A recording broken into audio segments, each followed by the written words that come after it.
புதுச்சேரி காமராஜர் நகர் தொகுதிக்கு உட்பட்ட உள்ள அரசு ஆட்டோமொபைல் பணிமனை அருகே உள்ள காமராஜர் சாலையில் சேதமடைந்த வடிகால் சுவர் கட்டும் பணியை சட்டமன்ற உறுப்பினர் ஜான்குமார் பூமி பூஜை செய்து தொடக்கி வைத்தார்.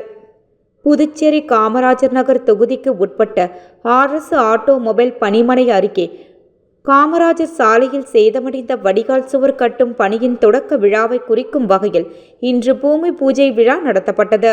இத்திட்டத்தின் மதிப்பு ரூபாய் 42.70 லட்சம்.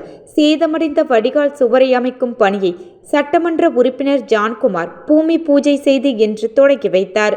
அப்பகுதியில் தண்ணீர் சீராக செல்வதை உறுதி செய்வதை நோக்கமாக கொண்டு இந்த பணி தொடங்கப்பட்டது. இப்பகுதியில் தண்ணீர் தேங்காததால் வடிகால் வசதி இல்லாமல் அவதிப்பட்டு வரும் பொதுமக்களுக்கு நிவாரணம் வழங்க வேண்டும். இந்த பணிகளை 3 மாதங்களுக்குள் முடிக்க வேண்டும் என அதிகாரிகள் தெரிவித்தனர். விழாவில் செயற்பொறியாளர் ராதாகிருஷ்ணன், உதவி பொறியாளர் லூயி பிரகாசம், இளநிலை பொறியாளர் கணேஷ் மற்றும் அப்பகுதி மக்கள் கலந்து கொண்டனர்.